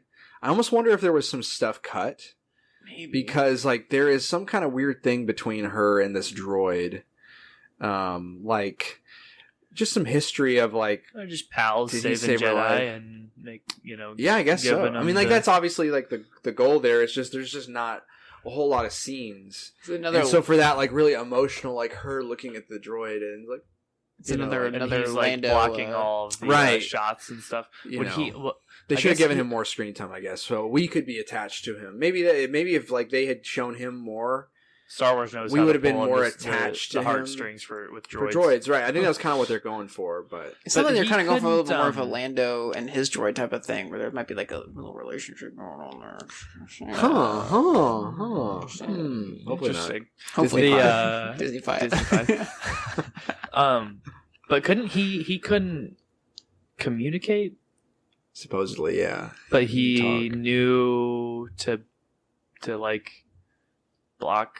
We know absolutely nothing about this droid. I was confused. He can hear Steven. He can hear things. But that doesn't mean that he knows to like block blast. Well, they showed him to be intelligent. That's why I say I think there was some stuff missing because there was even a comment about like loader droids, they can't use weapons. I was so that was one of the things I was going to talk or bring up that I was confused by. I was like, he can't use weapons, he can't really do anything, and then all of a sudden he's like, well, yeah, he was holding a hammer. His reasoning. Well, in the same, so like in episode 3, he can think for himself, but he can't. Like, I don't. Right. So in like episode 3, they say like, oh, the stormtroopers say I don't know if it's stormtroopers or someone else, but that someone says, he can't use weapons. He's a loader droid or whatever.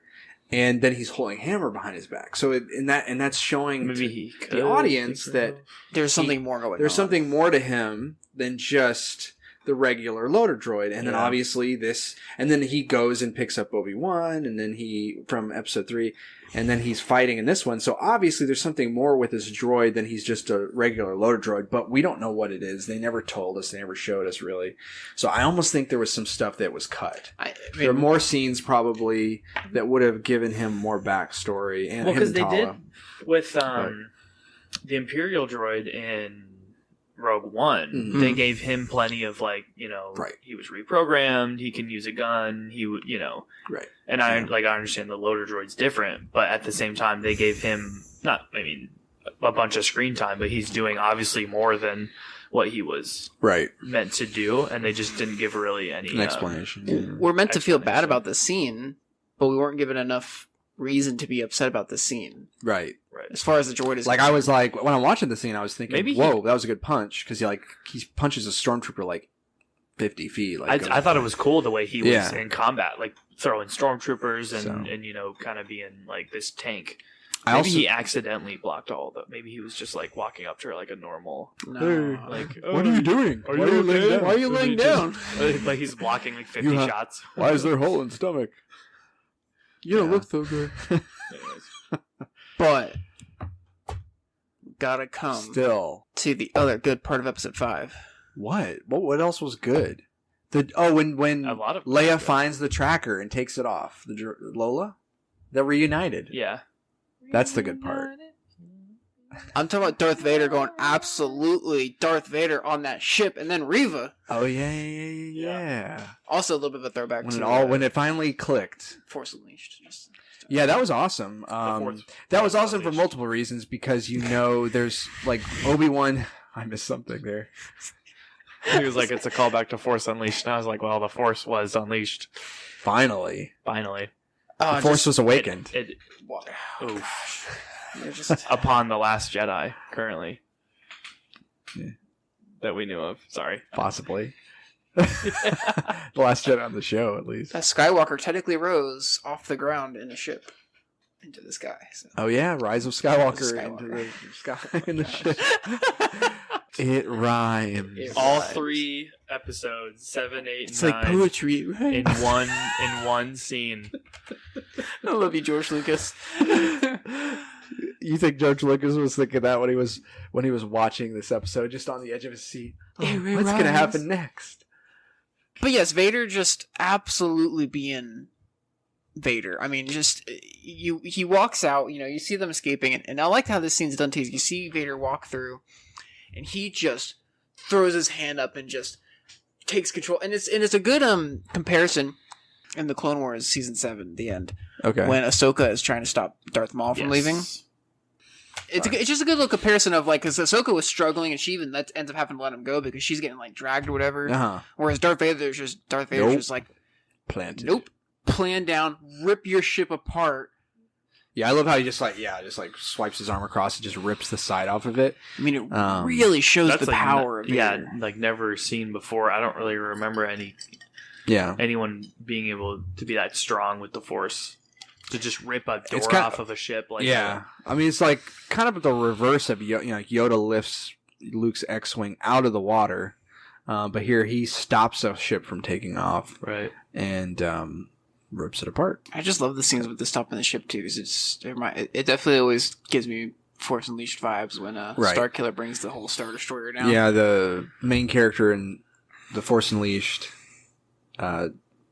pulls a Star Destroyer down. So it's kind of... Okay, so I had this question, and I don't know if any of the viewers do too. Was the second ship down there, and everyone was inside of it, and then who...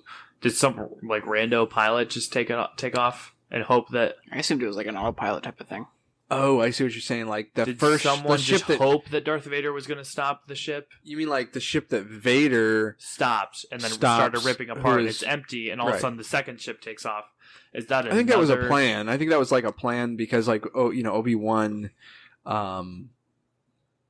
he goes out there whenever he gives himself up to Reva in order to get Vader to come down.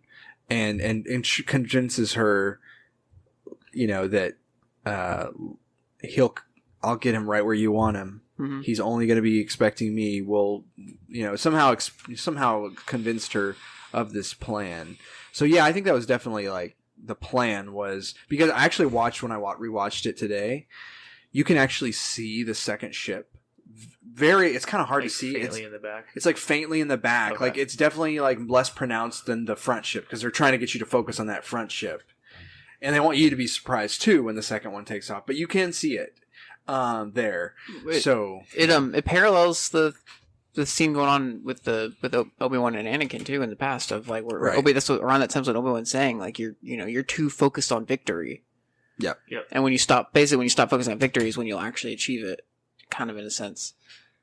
Right, and not just victory, but like it's like he has to so overwhelmingly win. He has to go in there. He's like, I'll go in and take him out myself. Yeah. And so that was like the point of like those scenes were kind of supposed to be parallel together of showing that like he was so focused on this ship that he didn't even noticed the other ship. Obi-Wan knew he was going to have the upper hand because Obi-Wan knew that Anakin was going to go straight for him and kind of be locked on to, like when he says like. Your need for being the victor, right? Whatever the quote that Obi-Wan says in that you need to like you're so focused on victory. Then Obi-Wan, like it shows that Obi-Wan still knew that and still kind of had the upper hand there, kind of playing that mind game, even though it wasn't a physical thing. Obi-Wan is still the master, and I think that sets up that they're setting up. We'll see what happens in episode 6, but I think they're definitely trying to set up that idea that the last time they meet, Obi-Wan still will be more of the master between the two of them. Because I think, the maturity alone. Right. Mm-hmm. You kind of see Darth Vader, even though he's freaking Darth Vader, but he's still a little immature as far as... going for. I thought that was. He's cool. still chasing revenge. Like that's the idea. Is like that's how Reva, and I think that's why there's kind of I was thinking about the whole thing with Reva too. It's like, okay, so now we find out, which fixes a lot of things, but also causes some questions. The idea that he knew Reva was the Padawan the entire time, that she was a youngling, not a Padawan, youngling. I still just can't believe she lived. Yeah, so like he knows that she's a youngling. They've been allowing her to be a part of that, even though they know that. And the only thing that makes sense to me for why they're even letting her in there is because she's so singular minded about getting Obi-Wan that they're kind of using her ambition and her like desperation to get Obi-Wan. I don't know if desperation's the right word. But they're using that so that they can get Obi-Wan. They're trying to let her, keep trying to get Obi-Wan so that Vader can get him. But in the end, obviously, that doesn't pan out, but allowing her to think that she's the Inquisitor and play out her little plan, which I don't think that Vader knew that was coming in that moment. In that moment, he was absorbed with, she's been trying to bring me Obi-Wan. She's been bringing me like really close to getting me Obi-Wan. So I think he absolutely was expecting to get Obi-Wan there, but at the same time, clearly knew that at some point she's going to try something. That she's a youngling.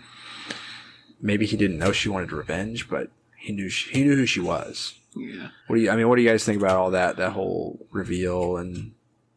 I loved it. That made that entire episode for me. The confirmation that she was a youngling. Kind of like what you were saying. Like Darth Vader kind of knew potentially that she was wanting revenge, but didn't. It just shows his that even though Obi-Wan is still kind of one-upping him as far as just being one step ahead of him, he's one step ahead of her, and it shows how he's kind of grown as Darth Vader. But yeah, he certainly knew. It's certainly clear from that scene that he knew the Inquisitor, that she had lied to him about the Inquisitor, because the Inquisitor's been somewhere. The Grand Inquisitor has been somewhere, like, hanging out while this has been playing out. Like, at some point he must have gotten back in touch with Vader and told him what happened. So Vader allowed things to play out in order to, I guess, let her ambition bring Obi-Wan to him, and then when the moment came, deal with her, which it did. So. I think the Reva reveal explains a lot of the past interactions between Vader and Reva a lot better, because I remember thinking all the time, like why is he letting her live? This Darth Vader, this ruthless Vader that we know from episode 4 and 5, is just letting this person live. I think that reveal helps out a lot. I think it opens up more questions, like why was Reva even left alive in the first place as a youngling? Yeah, when literally every other person is destroyed, is killed in the town, right? Like, I don't know. It was just weird to me. And then obviously him still knowing too, and obviously eventually he would know that she would lead him. But I mean, like, to think for like when she first started up that she would lead him to Obi-Wan. I don't know. It was just odd to me. There's a little bit of missing there, maybe. But either way, it doesn't matter, because I just that scene with her attacking Vader and Vader just. Oh yeah, I love that whole that fight scene was so good. Cool. Another win for Disney when it comes to lightsaber fights. Yes, that was a good one. That was one to show. That was a really good one because it showed how strong Vader really is compared to his Inquisitors. He the way he fought her for that first like half of the battle without even drawing his lightsaber and just forcing her away, just kind of like, you're not even worthy of. He never drew his lightsaber. You're not good enough. He'll use for her me lightsaber to draw my lightsaber. Yeah, and then the way he used, that when Obi-Wan takes Anakin's lightsaber in the I didn't even think of that. That's interesting. So he used that against Reva, just blew my mind, because he learned that from Obi-Wan when he took her lightsaber. She's like the reverse of him in that scene. Yes, she's the one who's so focused on victory, and he's learning. And he's so and then he takes it. He takes her lightsaber. Takes her lightsaber, snaps it in half, and then I love the way he just kind of throws it at her. It's like, here. And she's like, all right, let's go. Do it. Like, and it's so intimidating, like just like Darth Vader, and now he has a lightsaber, and she still went after it and stuff, but it didn't really go well for her. But you know what I've heard so much after this episode from like the ship scene as well, the Vader versus Reva scene, is like I keep hearing people say like this is the Darth Vader of the comics, like that we've been seeing in the comics and everything like that.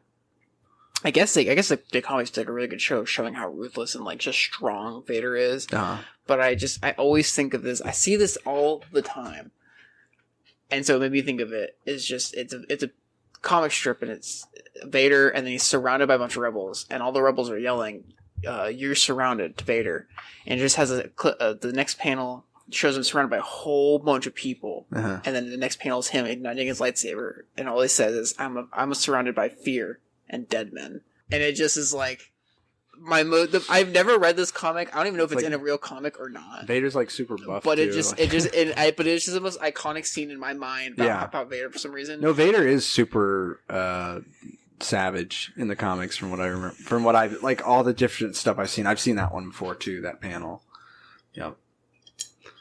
But yeah, he's definitely super savage. I mean, he's toying with her. He calls her youngling, so he's like referencing the most horrific experience of her life. It's like just to like just to basically tell her, I knew the whole time who you were, and you want to get revenge on me so bad, and Speaking of, the youngling too, you got to give it to Disney. One thing I'll definitely give to Disney is they're really pushing it with those Order 66 scenes coming in. Yeah. I mean, holy cow! That's what we.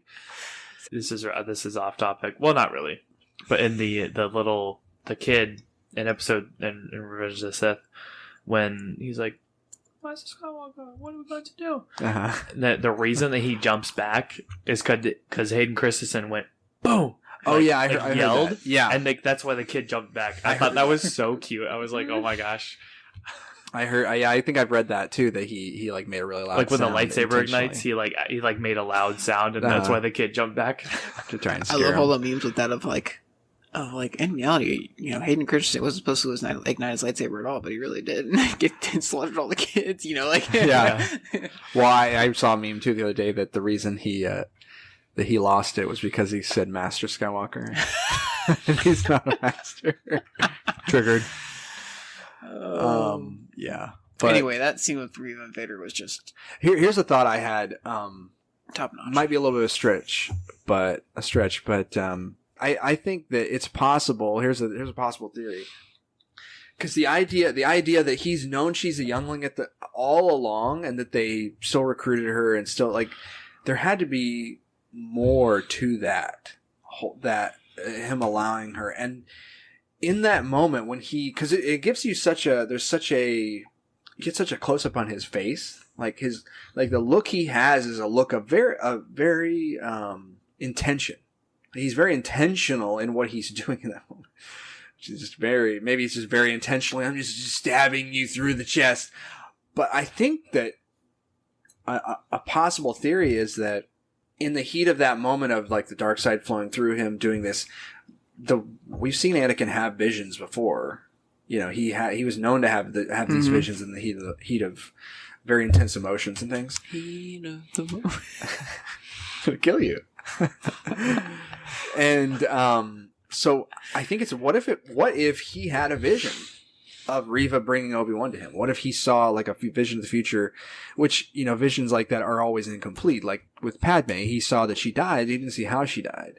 He saw that his mother died, or his mother was in pain, but he didn't see the full, he couldn't see the full story of when or how. And so what if in that moment he was getting up to Reva and he's without a doubt killing everyone else. When he gets to Reva, it only makes sense to me that people have also talked about she's so little. Stabbing someone with a lightsaber when they're that small, it's going to do a lot more damage than it would do to a full-grown person. And so unless he has had some kind of seen something in her future that he's like, I need to not just butcher her here, but let her live, but still, incapacitate her or whatever. That maybe he intentionally let her live. This is coming partially from a breakdown video from a channel, and he mentioned that. And when he mentioned that, I was like, oh, it's kind of an interesting theory. I don't know, maybe. It seems like it's kind of grasping to me, assuming that Disney, it's assuming that Disney actually did what they're supposed to do. It's hard to believe. Assuming that they thought it through that far. But I don't know, because I don't know if I buy There's that. still episode. Hey, I said last episode that she was gonna be trying to kill Vader. Shut up. Yeah, you did. Dope. Actually, we haven't even brought that up. Josh Allred. I think I just dropped your last name. Oh my god, have I ever dropped your last name? No, I don't know.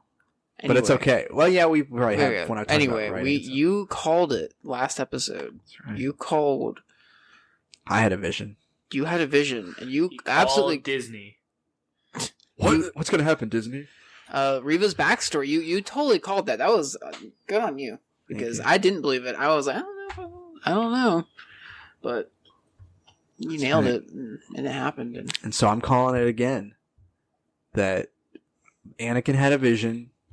That Reva had a part to play in his future, and he decided, I'm going to stab her non-lethally.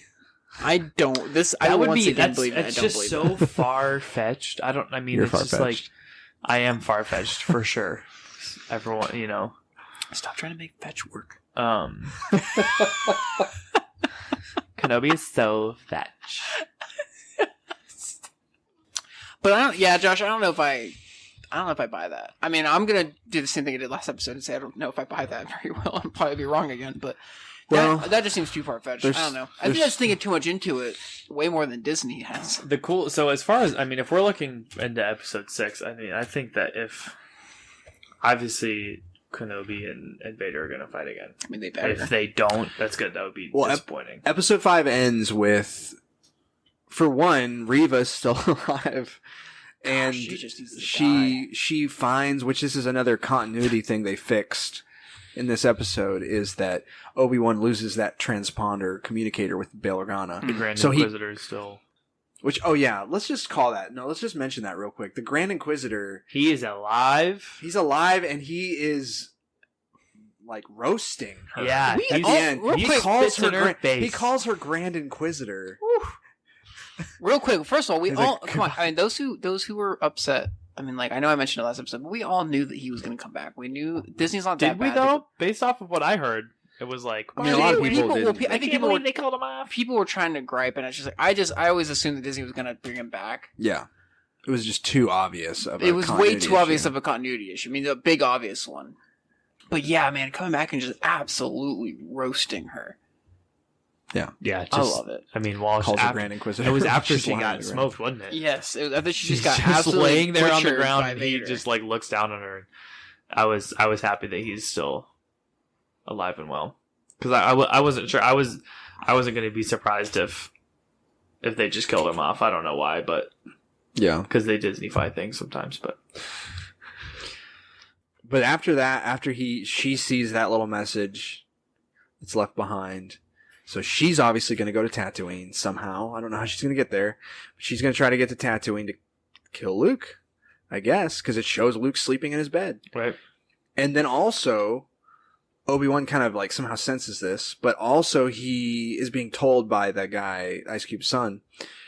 It's literally Ice Cube's son, so don't... Folks at home. No one take that the wrong way. The guy tells him that our hyperdrive's down, and they're right behind us. Oh, yeah. So there's got to be another confrontation with Vader, but there's also got to be another Reva confrontation. It's going to have to be an hour and a half episode. So, yeah, it's got to be a long episode. Where there's too much to have to happen. Where are they going? There was no reference? I wasn't sure. Well, they have all the people on the ship. They've got to get all these people somewhere. Right. So, I don't know if they have, like, a escape pod and Obi-Wan's gonna like divert. Because that's where the episode ends, so you're just like, it's a really weird cliffhanger. Like, how will they get out of this one this week? Yes, Rocky and Bullwinkle next week. Yeah, we'll find out Wednesday, I guess. Yeah, a couple days. Stay tuned. So, any theories of episode 6? I mean, like, how about some out there theories? We know they're gonna fight. We're expecting Obi-Wan to have the upper hand in this one. Out there theories, Vader's gonna die. Okay. Well, that's not a theory. That's 2 blue lightsabers down Jeremiah. Vader's dead. It's episode 4, 5, and 6 is just his. It's all happening in. It's like all in his memory. It's all like the what'd you say? As Vader's dying, he's having a vision of 4, 5, and 6. Just real quick. And he's actually killing the people that disrespected him. Better get it. It was actually all just a D&D game. But let's see. Out there theories, man. I don't know though. I don't really know. That's the thing is, at this point, I don't know where we can go. I mean, yeah, I don't know because like somehow they have all those people on that ship that they're not going to kill. Leia's going to get back home. Yeah, Leia's got to get to Alderaan. Obviously, Leia's got to get to Alderaan. And completely forget all this happened. I think Obi-Wan's gonna figure out that Reva is gonna go after Luke and Tatooine. I think he knows because he says like in at the end of the episode, he's like something's not right. Yeah. And then it kind of keeps cutting back and forth between her listening to it and his expression, and he tells Ice Cube's son, Ice Cube Jr. Maybe are they going to Alderaan? What? Are they going to Alderaan? No. They're on this trade route to get these refugees somewhere. I don't remember if they say where they're going. That's the weird part is like they've got to get those people somewhere. They can't just divert all the way to Alderaan, or maybe they will, but all the way. I mean, it's Star Wars. All the way. Yeah, there's no time passage with traveling through space. There is an expanded universe, but screw the expanded universe, I guess. Right. We'll have time to mope it out. But no, the like Obi-Wan's face, it's the same kind of he almost has the same expression he had when he learned the Vader's still alive. Oh. He has this expression of like horror, but he tells Ice Cube Jr., he's like, I'm sure it's nothing, but his face is telling you that no, something is wrong, but he just can't do anything about it. He's freaking out internally. So I think he definitely knows that Reva saw that. He knows that something's up for sure. He felt something. He knows he needs to get back to Tatooine, but he also he's on the ship. What is he going to do? And he also can't lead Vader back to Tatooine. Right. He knows that. He also can't. You got to get Leia back to Alderaan somehow safely. So I don't know. So that's why the world I think is expecting a really long episode. If it's a 40-minute episode, just be like. There's no way. There's just no way. Unless they do it. Unless they've already decided to do season 2. Or unless they have a secret episode 7 or something. Yeah, because there's no way they can fit all this in. And I told Stephanie as soon as we got that scene with Reva at the end of the clip, I was like, they're going to have to do a season 2. I don't see how they can properly wrap this up in just one episode. Even if the episode is an hour and a half, I just don't see they can do it. My thing is like, do one 10-episode season. Yeah, I know. Or one 12-episode season. Just do how many episodes why you need. 6 Yes, stop limiting it. Stop limiting your shows. Just do what you need to tell the good story. You have the money, you have the resources, you're Disney, you could do anything Star you want. Wars, and it's Obi-Wan Kenobi. It's not, this isn't, the Clone Wars. This isn't Boba Fett, I'll just say it. Like, it's not it's not just like some random this spin-off. This is the kind of show you need to be just blow everything away. Not only that, but you have Ewan McGregor and Hayden Christensen who are so about it. Yeah. They are so about this. Yeah, they're in, From what I can see. That's their line in their interviews, which I doubt. But to the point they both said they'd come back for another season. They're so down for it. They're there. The two people you need are there. Given the show and like a lot of the things, I don't know if it's just the writing. A lot of the things that Kenobi has said in this series, and just like I just don't agree that Obi-Wan would say that. But it's Ewan McGregor, and it's like the OG, so it's like you just have to. Yeah. Not that you have to, but you're more okay with it because it's him going through with it. Yeah. But also at the same time, you had Luke Skywalker in episode 8, and it's just like it's the OG Luke Skywalker.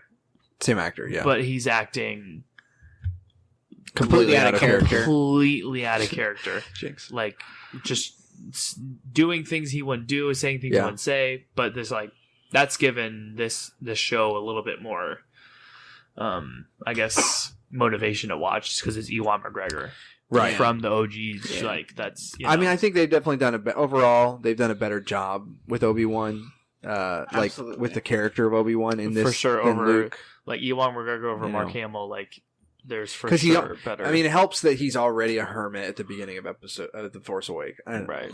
Excuse me. Of A New Hope. He's already a hermit. So it's not like that's canon. So but now they're not course correcting him, but they gave him the character arc that he has to get to be the character that he is in A New Hope instead of he's already that character, And that was another. I guess since that was in episode 1, I don't know if you guys covered that, but I was confused as to why when he's like, oh, the boy must be trained. We're talking about Luke. Yeah.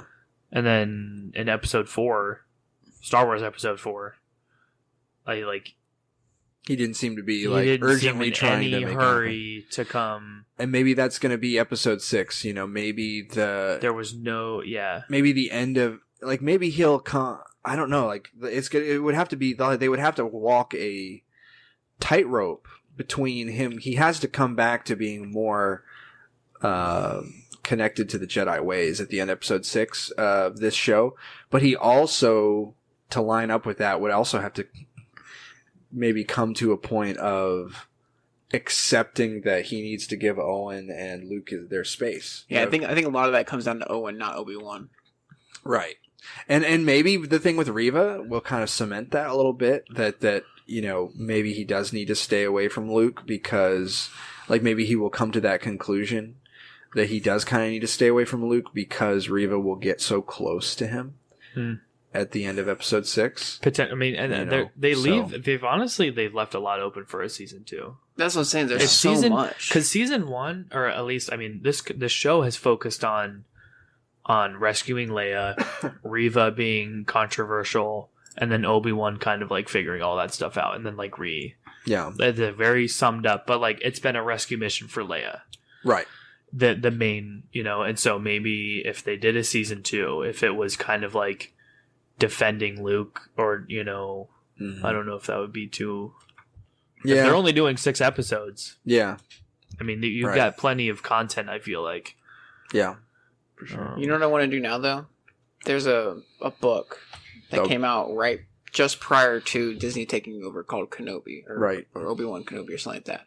It takes place, I think, around the same time frame. Actually, I've heard that's a really good book. I've listened to the audiobook years ago, but I don't remember it very well. After episode 6 comes out and we watch it, I kind of want to go back and read that or listen to the audiobook of it and see how it differs. Yeah. And see what I like about that compared to the show, what I like about the show compared to that, just because that was the old expanded universe. This is before Disney took over. It's what that was what was considered canon prior to Disney.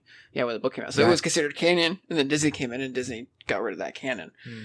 Yeah, I heard that they did look at that book for the tone of the show. Huh. They didn't take the story, they weren't taking the story beats or anything like that. But he didn't leave Tatooine in the book. I remember that. No, but just the tone of who Obi-Wan is at the beginning of the Obi-Wan Kenobi show. I think they said that they did look at that book for that tone, But I'll have to go back and give that a listen or a read. And all in all, I think they are, overall, I think that they have set themselves up well for episode 6 if they give themselves enough time to wrap things up, that they have set themselves up to do a good conclusion to the show. Yeah. I think that, as the show has gone on, I feel like they have, it's getting better, and like, especially episode 5, I think has given me a lot more faith. Tied a lot of loose ends. Tying up loose ends, tying up continuity concerns, and kind of going where we wanted it to go in a lot of ways, with like, Vader dealing with Reva the way that makes sense for his character and things like that. So, so I'm really looking forward to the finale, but we'll see, so. I'm also really looking forward to the, and all this, everything being said this episode, like, I am genuinely really enjoying the show. Mm-hmm. Like I said, I very much enjoy seeing Ewan McGregor as Obi-Wan again. I'm a big prequel fan. So, I mean, but yeah, as far as the Obi-Wan show goes and everything, right now, I just try and stay, instead of being the person that just always tries to find the bad and everything. Hey, we got one more episode. At the very least, we got one more episode of Ewan McGregor and Hayden Christensen. Hopefully Hayden Christensen. Acting their hearts out for the characters that they and we love. So, like I said, I got to see old Obi-Wan and Anakin, Clone Wars era. Yeah. Dueling it out. That's all I needed to make me happy. I'm a simple man. And just in case anyone was wondering, Hayden Christensen said that it's really hard to go to the bathroom in a Darth Vader costume. You got to take it off first, Hayden. That man is such a gem. I love him so much. He awkwardly brought it up in an interview. It's really hard to go to the bathroom in it. He's such a gem. It's not built for bathroom breaks or something like that. Why add that? Like... Well, with that, seems like a good place to end. Yeah. Steven, thanks for coming on, man. Thank you so much for coming on, man. Definitely was good having you. We need to have you on more. Yeah, we'll definitely have you on more. Forever. Yeah. I can't wait to... You're just a new host. I'm excited. I'm more excited for episode 6 now because I feel like I'm involved. Good. Maybe we'll have you on for episode 6 when we talk about it. Let's do it. Absolutely. We could do episode 6 and we can kind of recap the show. And just get our overall thoughts after it's completely done with. Yeah. That'd be a good idea. Do the postmortem. We'll either be really happy or really upset. Yeah. Maybe Obi-Wan's going to die, guys. That'd be a really big continuity error. He was just. Season 2 will fix it. To be fair, I wouldn't put it past Disney, but he's a clone. He's too late. This whole thing has been a clone of Obi-Wan. Everyone's clones. Just everyone's clones. Real quick, just throw this. This is all happening in the mind of a clone. Wow, gosh, it's a crazy trip during the Clone Wars. Before we leave, I just gotta say, I hope beyond hope they somehow bring Starkiller back into canon. That's all I care about. And that is very important. And that being said, this is I would also like to see more of boy Luke Skywalker, maybe. Just as far as kid hero Luke. All right, we'll see. Enough. This has been the Bridge 2 podcast. Far away bridge. Nailed it. Nailed it. Absolutely nailed it. I was trying to process kind of it's a bridge.